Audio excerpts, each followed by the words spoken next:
মোটামুটি একটা সমাধানের প্রায় চূড়ান্ত পর্যায়ে আমরা আছি। তো এখানে একটা চ্যালেঞ্জ আছে, নির্বাচনের চ্যালেঞ্জ তার পরে। এখানে লক্ষ্য করলাম যে সবাই এই বিষয়ে মোটামুটি একমত যে জনগণের সার্বভৌম রায়টা আমরা নেই, যে সাংবিধানিক সংস্কার সহ অন্যান্য সংস্কারে জনগণ পক্ষে আছে কিনা। আমরা ধারণা করতে পারি বাংলাদেশের জনগণ সংস্কারের পক্ষে, কিন্তু এটা নেয়ার জন্য আমি প্রস্তাব এই জন্যই করেছিলাম, রেফারেন্ডামের মাধ্যমে জনগণ যদি সংস্কারের পক্ষে রায় দেয়, তাহলে পরবর্তীতে আসন্ন নির্বাচনে যে সংসদটা গঠিত হবে সেই সংসদ এই জনরায়ের বাইরে যেতে পারবে না, এই ম্যান্ডেট মানতে বাধ্য হবে। আদারওয়াইজ সংসদে যারাই মেজরিটি থাকবে অথবা 2/3 মেজরিটির মাধ্যমে সেই সংসদের ইচ্ছা অনুযায়ী সংবিধান সংশোধন হবে। কিন্তু এই ম্যান্ডেটটা থাকলে সেটা বাধ্যতামূলক হবে প্রত্যেকটা সংসদ সদস্যের উপর, প্রত্যেকজন। সেই জায়গায় সবাইকে আমরা মনে হয় বোঝাতে সক্ষম হয়েছি, এবং এটা করার জন্য আমাদেরকে সংবিধান স্পর্শ করতে হবে না। সেটাও কালকে আমরা মোটামুটি ঐক্যমত্য পরিষদের সবাইকে বোঝাতে সক্ষম হয়েছি। কারণ সবাই বলছে কনস্টিটিউশন অর্ডার এরকম করছে কেন ভাই? কনস্টিটিউশন অর্ডার আগে জারি করতে হবে, তারপর গণভোট করতে হবে, এগুলো কেন করতে হবে না সেটা আমরা কালকে বুঝিয়ে দিয়েছি। কারণ কনস্টিটিউশন অর্ডার করতে গেলে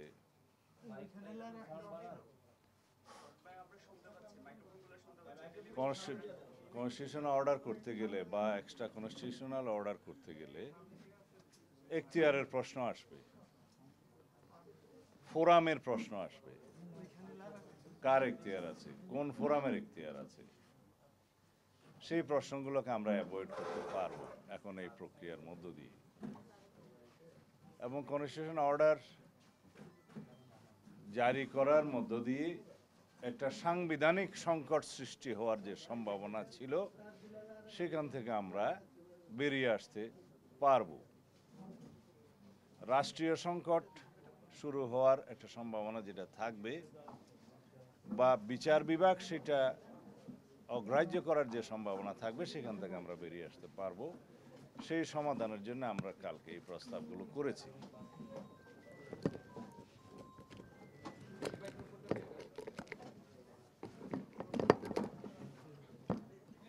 এখন প্রসঙ্গক্রমে সবাই সে আলোচনায় একটা প্রশ্ন উত্থাপন করেছে যে এই গণভোট হবে একই দিনে, সে গণভোটটা করলে সুবিধা এবং অসুবিধা কি। আমরা সুবিধার কথা বলেছি এই জন্য, এই নির্বাচনটা হওয়ার জন্য আর 2-3 মাস বাকি আছে। একটা জাতীয় সংসদ নির্বাচন আয়োজন করা একটা মহাযজ্ঞ। এই আয়োজন একই আয়োজন করতে হবে যদি আলাদাভাবে আর একটা গণভোটের আয়োজন আমরা করি তার আগে। কারণ একই ব্যালট বাক্স এলি, একই pulling officer, presiding officer, vote centre, সমস্ত আয়োজন, সমস্ত বাজেট সবকিছু হবে, অথচ ফলাফল একই। নির্বাচনের দিনে যে গণভোটের রায়টা আসবে সেই ফলাফল যেমন একই বাইন্ডিং হবে পার্লামেন্টের উপরে, আর আগে হলো একই বাইন্ডিং। কিন্তু আমরা অ্যাভয়েড করতে পারবো নির্বাচন বিলম্বিত করার যে কোনো প্রয়াসকে, আমরা বিলম্বিত হওয়ার যে কোনো প্রয়াসকে আমরা অ্যাভয়েড করতে পারবো। তা এখন লক্ষ্য করছি কেউ কেউ, আমি কোনো দলের নাম নেব না, এটা তো অন এয়ারে যায়, সবাই দেখে, এখনো আবার সেই আগের জায়গায় আগে গণভোট হতে হবে, কনস্টিটিউশন অর্ডার করতে হবে। এগুলো আমাদের মনে হয় পরিহার করা উচিত। এগুলি হচ্ছে মূল চ্যালেঞ্জ, নির্বাচনটা চ্যালেঞ্জ না। যারা নির্বাচন বিলম্বিত করতে চায় বিভিন্ন কায়দা কানুনের মধ্য দিয়ে, সেটাই হচ্ছে চ্যালেঞ্জ। অথবা বিভিন্ন ইস্যু সৃষ্টি করে আলোচনায় এবং রাস্তায় একই ইস্যুতে আন্দোলন করে যারা একটা বিভ্রান্তি সৃষ্টি করতে চায় জাতির মধ্যে, সেগুলি হচ্ছে চ্যালেঞ্জ। মূল চ্যালেঞ্জ এটা না। যারা পিআর পিআর করে জনগণকে বা বাংলাদেশকে একটা অস্থিতিশীল সরকার ব্যবস্থার দিকে নিয়ে যেতে চায়, সেগুলি হচ্ছে চ্যালেঞ্জ। এটা চ্যালেঞ্জ না। তা আমরা বলেছি এই গণভোট আয়োজনের জন্য যে আইনি বিধানগুলো করা দরকার, সেগুলো কনস্টিটিউশনকে স্পর্শ করবে না। কারণ সংবিধান পরিবর্তন হলে, সংশোধন হলে, যে সমস্ত আর্টিকেলগুলো পরিবর্তন হলে গণভোটের বাধ্যবাধকতা আছে, সেগুলো নির্ধারিত আছে আর্টিকেল 142-তে। কিন্তু সেই সংশোধনীটা যখন হবে তখন তার পরবর্তী বিষয় চূড়ান্ত অনুমোদনের জন্য রাষ্ট্রপতি স্বাক্ষরের আগে যেতে হবে গণভোটে। সেই জায়গায় আমরা এখন আসি নাই। আমরা বলেছি সংবিধানে অন্যান্য জাতীয় ইস্যুতে গণভোট করা যাবে না এমন কোনো বিধান নাই। সুতরাং সরকার অধ্যাদেশ জারি করে অথবা আরপিওতে সংশোধনী এনে একটা গণভোট পরিচালনা করার জন্য নির্বাচন কমিশনকে ক্ষমতা প্রদান করতে পারে এবং নির্বাচন কমিশন সেই গণভোটটা করতে পারবে একই দিনে জাতীয় সংসদ নির্বাচনের দিনে। এখানে ফলাফলে কি আগে হলেও একটা সুবিধা আছে যে একই আয়োজন, একই অর্থ ব্যয় এবং একই লজিস্টিক, একবার ভোট সেন্টারে যাওয়া, তাতে এই সুবিধা পাওয়া যাবে। অসুবিধার মধ্যে হচ্ছে আরেকটা জাতীয় সংসদ নির্বাচনের মতো বিশাল আয়োজন করে শুধুমাত্র গণভোটের জন্য দেশকে প্রস্তুত হতে হবে, সেটা হচ্ছে অসুবিধা। কিন্তু ফলাফলে কি সেটার একটা লক্ষ্য থাকতে পারে, এই নির্বাচন যেন বিলম্বিত হয়, সেদিকে আমি যাব না। কিন্তু আরো একটা প্রশ্ন এসছে যে জাতীয় সংসদ নির্বাচনকে যাতে অসুবিধার মধ্যে না ফেলে, যাতে জনগণকে বিভ্রান্তির মধ্যে না ফেলে, সেই জন্য নাকি দুইটা ব্যালট দিলে একটু একই দিনে অসুবিধা হবে। এইটা কিরকম প্রশ্ন আমি বুঝলাম না। এখনই তো আমরা 3টা ব্যালটে ভোট দিতে অভ্যস্ত। স্থানীয় সরকার নির্বাচনে চেয়ারম্যানের জন্য একটা, মহিলা মেম্বারের জন্য একটা, পুরুষ মেম্বারের জন্য একটা দিচ্ছি না? যদিও সেই নির্বাচনগুলো ফ্লড হয়েছে, বাট দিচ্ছি তো। উপজেলা নির্বাচনে উপজেলা চেয়ারম্যানের জন্য একটা, মহিলা ভাইস চেয়ারম্যানের জন্য একটা, পুরুষ ভাইস চেয়ারম্যানের জন্য আমরা দিচ্ছি তো। সিটি কর্পোরেশন মেয়রও এরকম 2-3টা ব্যালট থাকে। তো সুতরাং আমাদের জনগণ অভ্যস্ত। গণভোটের জন্য যে ব্যালটটা হবে সেই ব্যালটে আমাদের সাধারণ জনগণের বোঝার জন্য নির্বাচন কমিশন প্রচারণা দিতে পারে। এই যে লাল চিহ্নের মধ্যে টিক দিলে না, গ্রিন চিহ্নের মধ্যে টিক দিলে হ্যাঁ, এরকমও হতে পারে। খুব সিম্পল করা যায়। আর গণভোটের প্রশ্ন তো জনগণের সামনে উন্মুক্তই থাকবে। এই যে জুলাই জাতীয় সনদ যেভাবে স্বাক্ষরিত হয়েছে, অঙ্গীকারাবদ্ধ হয়েছে, তার পক্ষে আছেন কি নাই, হ্যাঁ অথবা না বলুন। তা আমরা সিম্পলের দিকে যাব, এটাই হচ্ছে আমাদের জন্য চ্যালেঞ্জ। যারা জটিল করতে চাচ্ছে তাদেরকে আল্লাহ হেদায়েত নসিব করুন।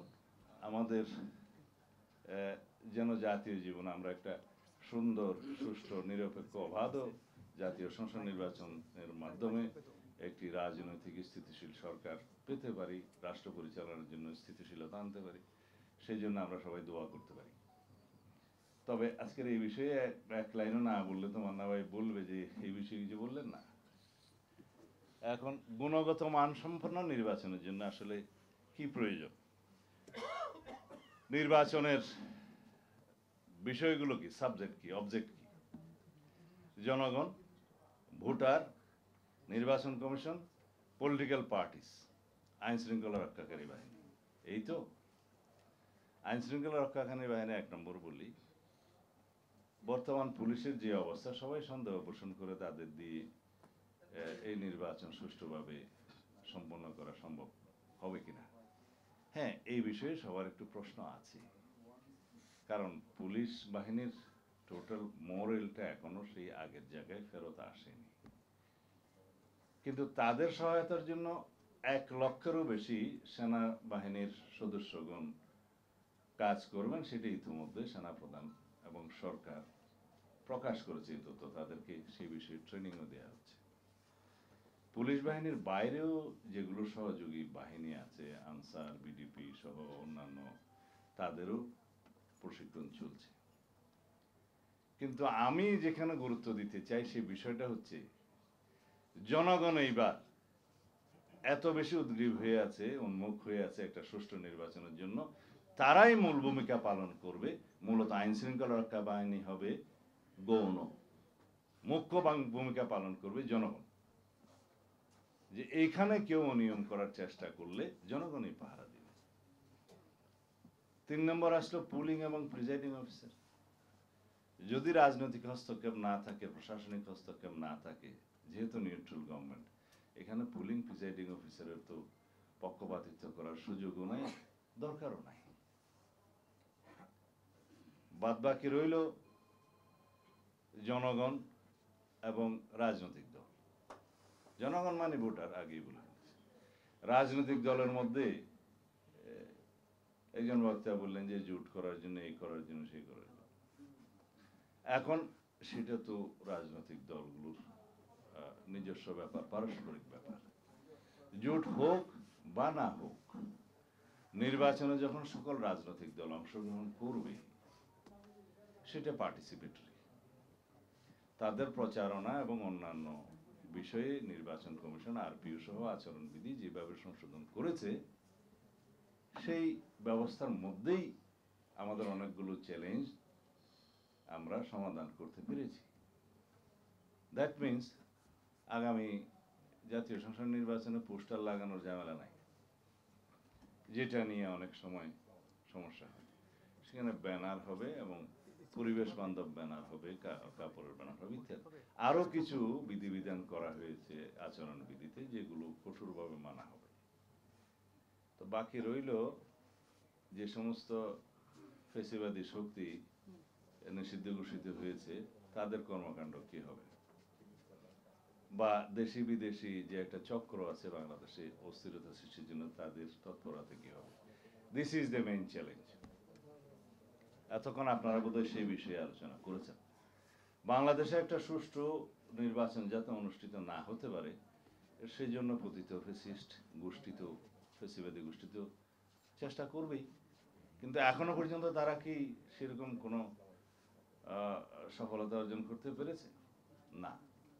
ঝটিকা মিছিল বা গেরিলা টাইপের দুই একটা মিছিল দিয়ে রাতের অন্ধকার অথবা শুভে সাদেকের সময় ফটো টোটো তুলে তাদের নেতাদের কাছে পাঠিয়ে দিচ্ছে।